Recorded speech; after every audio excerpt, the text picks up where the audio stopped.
Bugünkü dərsimiz yüklü zərrəciklərin maqnit sahəsində hərəkəti olacaq. Yüklü zərrəciklərin maqnit sahəsində hərəkəti. Yüklü zərrəcik deyəndə elektron, proton, e, antiproton, pozitron, alfa hissəcik nəzərdə tutulur. Bunlar yüklü zərrəciklərdir.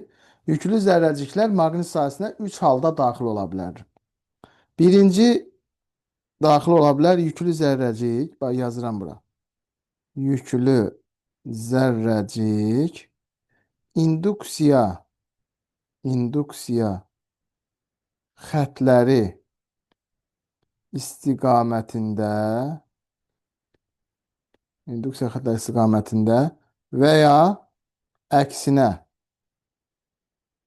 bir cins maqnit sahəsinə daxil olarsa, bir cins maqnit sahəsinə daxil olarsa. 2 nöqtə.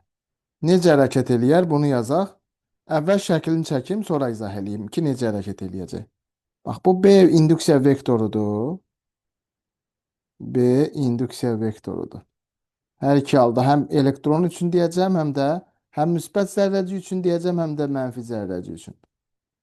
Tutaq ki, burada bir müsbət zərrəciyimiz var. Sağa doğru hərəkət eləyir. Bu halda paraleldir. Və ya sola doğru hərəkət eləyir. Hər iki halda paralel daxil olmuş olar da. Paralellik var burada. Ona görə də Lorentz qüvvəsi zərrəciyə nə eləmir? Təsir etmir. Həmçinin elektron da. Baxın. Mənfi yüklü zərrəcikdə B vektor istiqamətdə və ya B vektorunun əksinə sahəyə daxil olarsa, yenə də Lorentz qüvvəsi 0 olar. Onda bu halda zərrəcik əvəzləyici qüvvə 0 olduğuna görə bu halda zərrəcik düz xətli bərabər sürətli hərəkət edər. Düz xətli bərabər sürətli hərəkət edər. Deməli, yüklü zərrəciklər maqnit sahəsinə paralel daxil olanda düz xətli bərabər sürətli hərəkət edir. Onda sizdən qrafik soruşsa, bərabər sürətli hərəkətə aid qrafikləri çəkə bilərsiniz. V-nin, P-nin, kinetik enerjinin zamandan asılı qrafiki, bax, zaman oxuna paralel düz xətt olacaq.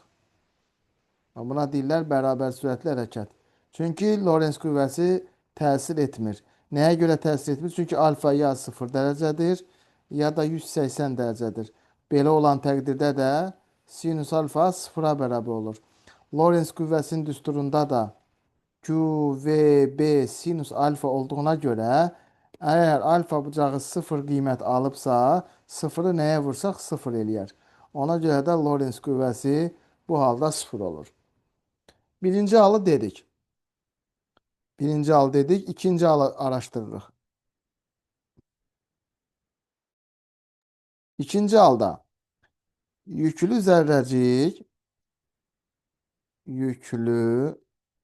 zərrəcik induksiya xətlərinə perpendikulyar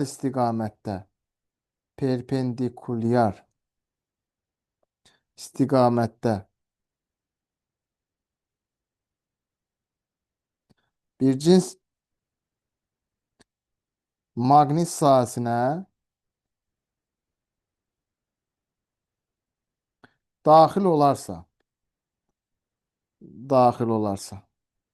bunun da şəklini çəkirəm. Burada 2 nöqtə qoyuram. Bax, bu B vektorudur.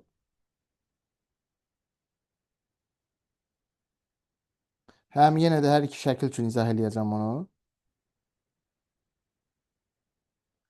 B vektorudur. Ta ki, bax, müsbət yüklü zərrəcik bax, bu formada daxil olur.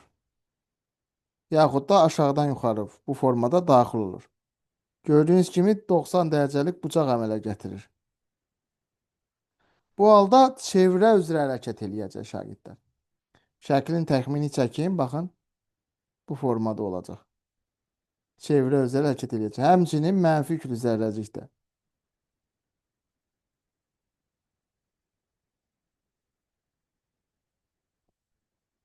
Həmçinin mənfi yüklü zərrəcikdə perpendikulyar daxil olarsa bir cins maqnit sahəsinə, onda çevrə üzrə hərəkət etmiş olacaq. Bu çevrələri daha dəqiq mən çəkəcəm. Əslində Əslində burada çəkmişəm. Bax bu gördüyünüz kimi, bax bu hissəyə baxsaz, bax burada çəkmişəm həmin şəkli. Çevrə üzrə hərəkət necə olur, nə tər hərəkət eləyir, onları deyəcəyik. Çevrə üzrə hərəkət eləyəcək. Və Lorentz qüvvəsi həmişə çevrənin mərkəzinə doğru yönələcək.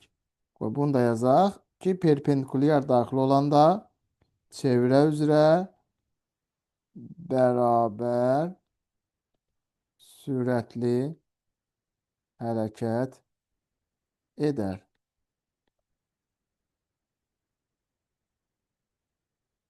İndi çevrə üzrə hərəkət etdiyinə görə biz burada bəzi düsturları yaza bilərik. Bu cismə yalnız Lorentz qüvvəsi təsir eləyir. Onda perpendikulyar daxil olduğuna görə sinus 1 alır. Olacaq QVB. Və digər tərəfdən başqa qüvvələr təsir etmədiyinə görə F Lorentzi biz F əvəzləyici qüvvəyə, yəni MA-ya bərabər eləyə bilərik. Onda buradan yaza bilərik ki, MA bərabər olacaq QVB. Və burada görürük ki, mərkəzə qaçma təcili sürətdən, yəni zərrəciyin sürətindən düz mütənasibdir.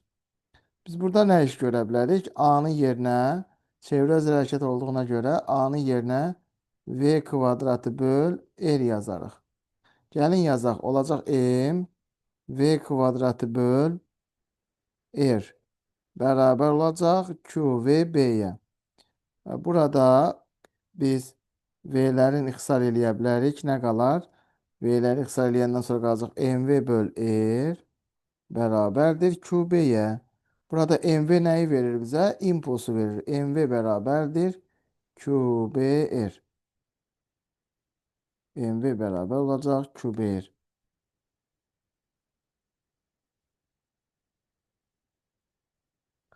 Bu zərrəciyin impulsun düsturudur. Bax, buradan yazıram. Zərrəciyin impuls düsturu. Ya da qısaca impulsu.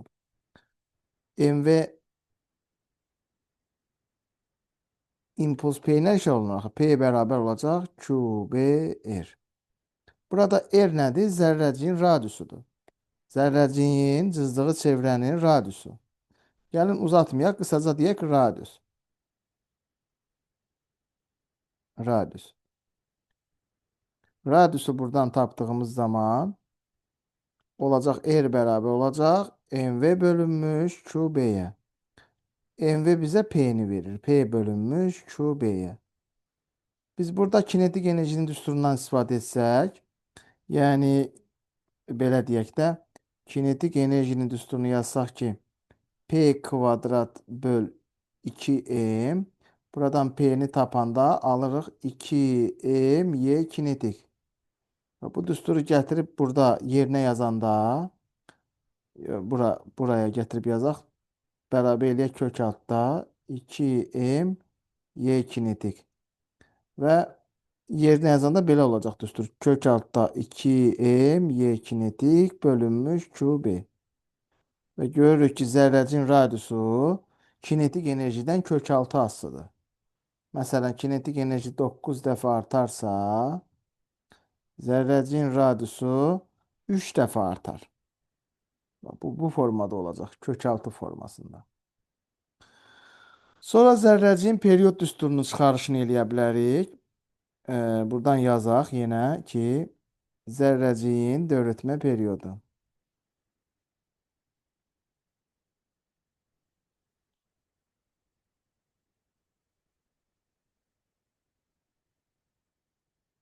Zərrəciyin dövrətmə periodu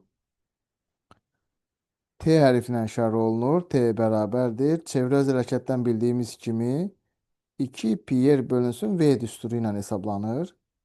2 pi vurulsun. Erin baba yuxarıdakı düsturunu, Erin baba yuxarıdakı bu düsturunu gətirək burada yerinə yazsaq, onda olacaq mv bölünmüş qb bölünsün v və v'lər ixtisar getmiş olacaq. Baxın, v'lər burada ixtisar gedir. Nə qalır? Qalır 2 pi m bölünmüş qb. Beləliklə, zərrəcin periyod düsturu bu düsturdan hesablanacaq. T bərabərdir 2 pi m bölünmüş qb. Bax belə. Əsas düstur bu olacaq. Zərrəcin tezliyi bilirsiniz ki, tezlik periyodun tərs qiymətidir. Buradan yazaq zərrəcin tezliyi.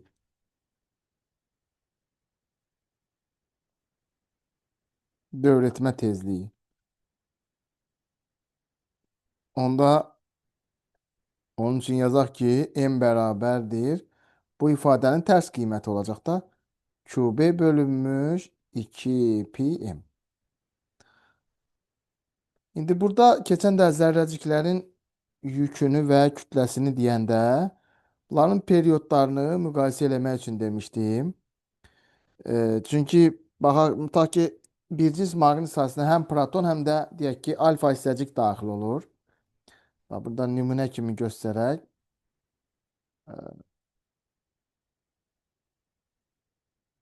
Görək bunların periyodlarını nətər müqayisə eləyə bilərik. Tutaq ki, burada bir cins maqnit sahəsi var. Ya da belə çəkmək. Hər tərəfi x kimi göstərək. Və ta ki, hər tərəf x-dir. Yəni, B vektoru bizdən şəkil müstəvisinə doğru gedir. Tutaq ki, bura 2 zərrəcik daxil olur. Deyək, biri protondur. Deyək, biri alfa zərrəcikdir. Alfa hissəcik. Biri də proton. Bunların periyodlarını müqayisə etdirir. Tutaq ki, alfa hissəcinin periyodunun protonun periyoduna olan nisbəti soruşulur. Nətər taparıq? Əvvəlcə bunların formullarını bilərik. Alfa hissəcik helium 2-4'dür. Yəni bunun yükü deyək 2'dir. Kütləsi isə 4'dür. Yadınızda saxlayın. Aşağıda olan onun yük ədədidir, yuxarıda olan kütləsidir. Bunları unutmayın. Protonda bu nətər idi bu yazılış? Protonda yazılış belə idi. Proton 1-1. Keçən dəfə bu barədə söhbət etmişdik sizinlə. Protonda belədir. Protonun yükü 1'dir, kütləsi də deyək ki 1'dir. İndi bu düstura baxsaq, periyodun düsturuna baxsaq, T bərabərdir 2 pi m bölünmüş qb-dir. Yəni, T aslıdır nədən? M-in Q-yə olan nisbətindən. M-in Q-yə olan nisbəti alfada nə qədərdir? M-in Q-yə olan nisbəti alfada, belə yazaq, M alfanın Q alfaya nisbəti 4'ün 2'yədir. Protonda isə bu nisbət M proton böl Q proton. Protonda isə bu nisbət 1'in 1'ədir. İndi buradan görürük ki, alfa hissəcinin periyodu protonun periyodundan 2 dəfə çoxdur. Eləcə də burada təcilləri tapa bilərsiniz. Eləcə də burada tezlikləri tapa bilərsiniz və s. Eləcə də radiusları müqayisə edə bilərsiniz. Yenə də test təhlilində bu hissələrə müraciət edəcəyik biz.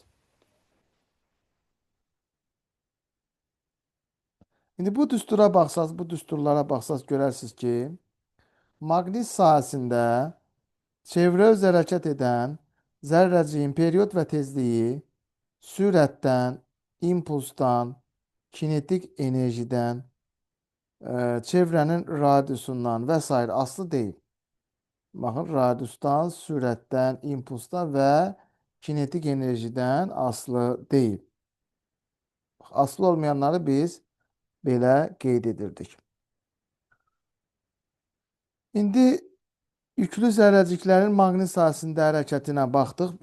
Birinci paralel daxil olanda dedik ki, düz xətli bərabər sürətlə hərəkət eləyir. Perpendikulyar daxil olanda dedik ki, çevrə öz hərəkət eləyir. Və indi burada kütlə spektroqrafından danışmaq istəyirəm mən sizə. Kütlə spektroqrafı.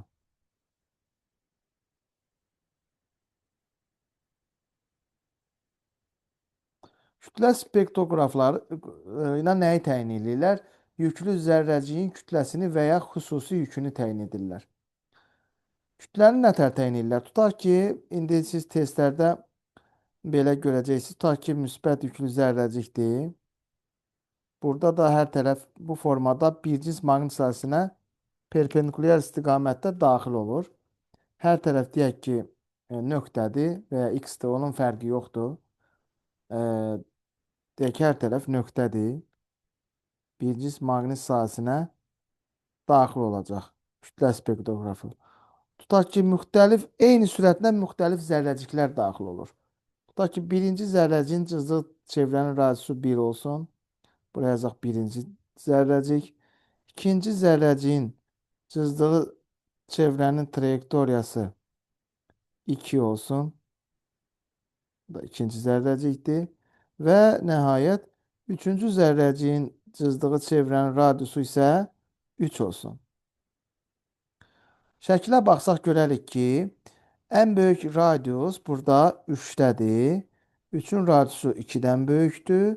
2-nin radiusu isə 1-dən böyükdür. Kütlələri nətər təyin edirlər kütlə spektroqrafı vasitəsilə? Yazırlar ki, mv bərabərdir QBR-ə və buradan m-i tapanda alırıq ki, QBR bölünsün V. Eyni sürətlə daxil olarsa V konstantdır. Bir cins maqnit sahəsinə daxil olursa, bu o deməkdir ki, B-də konstantdır. Qaldı bir dənə R. Deməli, alırıq ki, M ilə R düz asıdır. Yəni, burada yazılanın eynisini yazmalıyıq. Yəni, biz yazmalıyıq ki, belə olanda ən böyük kütlə olacaq 3-də. Yəni, 3 trayektoriyası ilə daxil olan zərrəcinin kütləsi ən böyükdür. Sonra 2-də, sonra da olacaq 1-də. Bax, kütlə spektroqrafında kütləni belə tapırlar. Kütlə spektroqrafının iş prinsipi yüklü zərrəciklərin maqnit sahəsində meyl etməsinə əsaslanır. Yaxşı, bəs xüsusi yükü nətər təyin edirlər? Əvvəlcə xüsusi yükün nə olduğunu mən sizə izah edeyim. Xüsusi yük. Xüsusi yükü bir Q'-la əvəz eləsək, Q' xüsusi. Nədir xüsusi yük? Elementin yükünün onun kütləsinə olan nisbətidir. Məsələn, elektronun xüsusi yükü belə tapılır. Y bölünsün M. Yəni, elektronun yükünün kütləyə olan nisbəti. Xüsusi yükün vahidi Q'-in vahidi, yəni xüsusi yükün vahidi olacaq kulon bölünsün kiloqram. Bax, kulon böl kiloqram xüsusi yükün vahididir. Yəni, amper vur saniyə böl kiloqram xüsusi yükün vahididir. Bəs xüsusi yük burada nətərdir? Düstura baxsaq buradan, yəni bu düsturdan Q bölü M-i tapsaq, gəlin tapağın. Deməli, yazmışıq ki, MV bərabər QBR və biz buradan Q böl M-i tapırıq, yəni xüsusi yükü tapırıq. Olacaq V bölünsün BR. Yəni, xüsusi yük V bölünsün BR düsturu ilə hesablanır və görürük ki, xüsusi yük R-lə tərs asılıdır. R-i burada kiçik olanın xüsusi yükü də böyük olacaq. Yəni, baxdığımız şəkildə bu şəklə əsasən, yuxarıdakı şəklə əsasən biz deyə bilərik ki, xüsusi yük nətər olacaq? Yazıram buradan, yazıram ki, Q xüsusi yük 1 böyükdür 2-dən, o da böyük olacaq 3-dən. Bax, bu vəziyyətdə olacaq xüsusi yüklər. Yəni, bunu da mən burada bir dənə oxlan göstərim ki, siz evdə dərs oxuyanda və yaxud da Bu gün dərsə qoşula bilməyən şagirdlər bax buradan bu düsturun hardan gəldiyini bilsinlər. Deməli, radiusu kiçik olanın xüsusi yükü böyük olur, radiusu böyük olanın kütləsi böyük olur. Aydın oldu mu şagirdlər? Bax belə. İndi üçüncü hal qaldı. Yüklü zərrəcik maqnit sahəsinə müəyyən bucaq altında daxil olarsa. Onu da yazaq. Yazırıq 3. Yüklü zərrəcik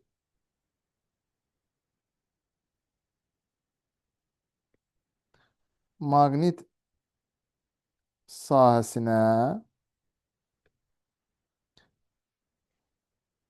müəyyən bucaq altında. Məsələn üçün, o bucaq belə olsun. 0 dərəcədən böyük olsun, məsələn 90-dan kiçik olsun. Daxil olarsa, daxil olarsa.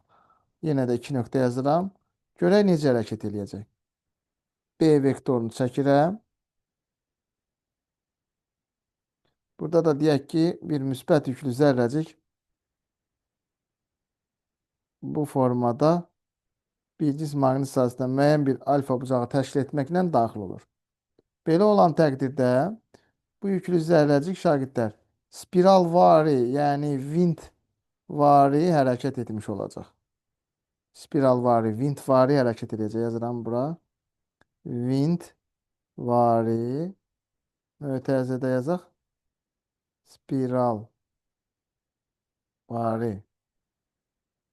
hərəkət edəcək.